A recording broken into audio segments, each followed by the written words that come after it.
पूज्य श्री कबीरदास जी को रामानंदाचार्य जी से दीक्षा लेनी थी और वो संभव नहीं हो रही थी, तो वो काशी के घाट में सीढ़ियों पे लेट गए। 4 बजे तड़के गंगा स्नान करने जाते थे, वो अपने चिंतन में थे, तो पैर पड़ा कबीरदास जी की छाती में। जी देखा उनका बेटा राम राम, बोले गुरुदेव राम राम, बस उसे ही दीक्षा मान ली और बड़े सिद्ध महापुरुष हुए। मानने की है, और एक कंठी बंधा लो, तिलक लगा लो और मनमानी आचरण करो तो कोई शिष्य हो गए क्या?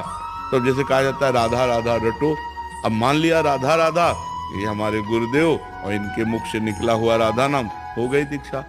भाई जी श्री हनुमान प्रसाद पोद्दार जी, मैं अपने रिश्तेदार के यहाँ गया था, बाल्यावस्था थी, वहां भूकंप आ गया, पूरा का पूरा मकान ढह गया, मैं भी उसी में था।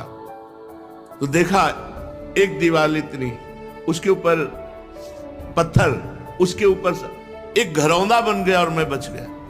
जब हटाया गया, मेरी आवाज सुनी तो हटाया गया तो मैं जीवित निकला, और देखा सब क्या है ये? बचाने वाला बहुत प्रवीण है, वो कैसे बचाता है। शरणागति का लक्षण है, में भगवत भाव से वो प्रेम करता है पर ममता कहीं नहीं होती है, उसके अंदर अहंकार नहीं होता, क्योंकि अहम समर्पित हो चुका है, शरणागत हो चुका है, इसलिए उसे कभी भय नहीं लगता, कहीं भी उससे भय नहीं, वो निर्भय हो जाता है, निसंकोच हो जाता है, निश्चिंत हो जाता है, उसमें कोई संशय नहीं रहता, उसमें कोई भगवत विपरीत भावना नहीं रहती। हम खास बात अगरबत्ती घुमाना नहीं मानते, हम खास बात मानते भगवान की आज्ञा का पालन करना।